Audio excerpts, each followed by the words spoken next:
It's done by secret government, private individuals behind the scenes maneuvering and manipulating. One of these days we're just going to have to wake up. I understand we're sending aid to Georgia right now, humanitarian aid. If we're not the provocateurs, why would we use a military ship instead of a non-military ship? What's the purpose of that if it isn't to provoke? We have used military ships to provide assistance after the tsunami in Asia. We've used military planes to provide humanitarian assistance. So it's actually fairly standard procedure, not any kind of provocative act at all. It is perfectly normal to have relations with Georgia to deliver humanitarian assistance in a standard way.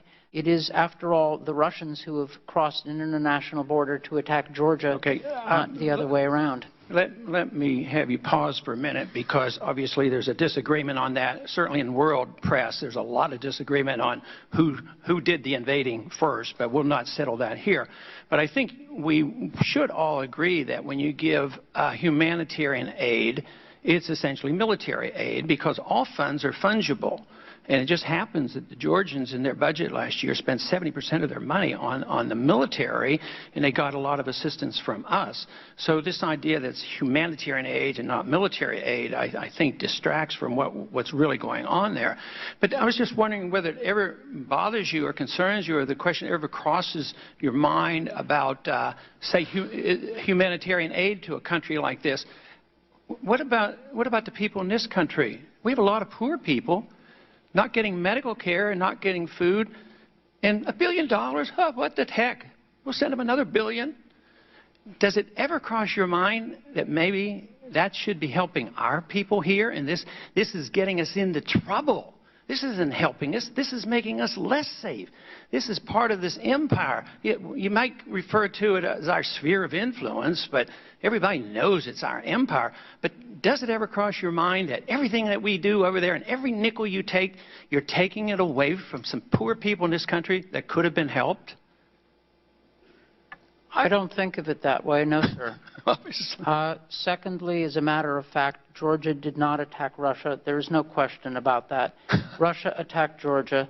Georgia sent in its forces into a part of Georgia, the breakaway province of South Ossetia. The strategic stakes here are fairly high. The administration believes it is in our interest to support Georgia, to help it get on its feet, to prevent Russia from drawing a new line in Europe and claiming a sphere of influence. I understand your point, but let me tell you, there are a lot of people in America that do not see this in our interest. They see it in the interest of some very powerful special interest groups that have an oil pipeline going through there. Matter of fact, most Americans couldn't even find Georgia on a map. And to convince them that this is crucial to spend all this money provoking the Russians, leading us into another conflict that we're not even capable of handling militarily now unless we use some very big bombs. But our troops are spread around the world. And this has been exactly the plan of some of our enemies, to do exactly this and bring us to our knees. And all we do is proceed to continue to spend and spread our troops around, diminishing our ability to take care of our people here at home. And I yield back the balance of my time. It looks like it's never going to end. They're talking about the next company, whether it's Morgan Stanley or whatever. Already we bailed out Fannie Mae and Freddie Mac. It doesn't look like it's going to end real soon. Lehman's went bankrupt, and then, of course, Bear Stearns had a bailout not too long ago. And we're talking about big bucks. We're not talking about hundreds of millions or even hundreds of billions now. We're talking about trillions. The only thing they can resort to is coming to the federal government, coming to the Federal Reserve and asking for a bailout. Coming up with this $85 billion, they don't come to the Congress.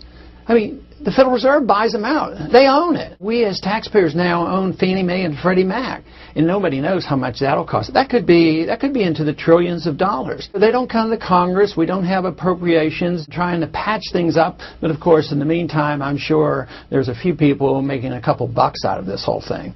Today, in Foreign Affairs Committee, we had a bill come up. It was considered insignificant. It was only $1 billion, and it was to send humanitarian aid to Georgia. Only $1 billion. And they said, well, it's humanitarian. We need to help them.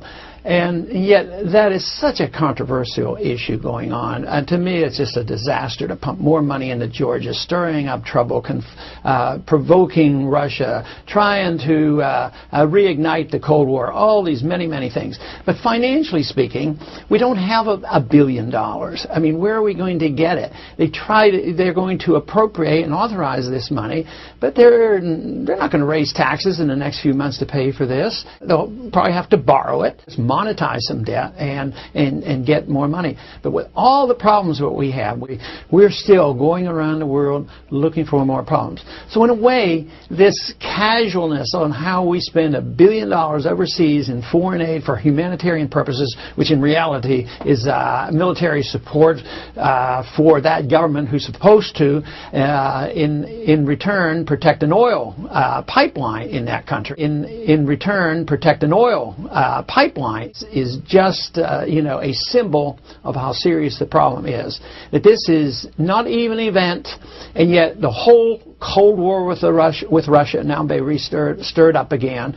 At the same time, our financial markets are collapsing. Today, the market was down 450 points a couple of days ago, down 500 points. When they bailed out Fannie Mae and Freddie Mac, the market, and this was in collusion with the Chinese, because the Chinese were getting worried because they held so much of these securities. So we had to bail them out as well to protect our dollar. The Chinese government and the American government were in bed together, and the immediate reaction there was a tremendous boost in the dollar.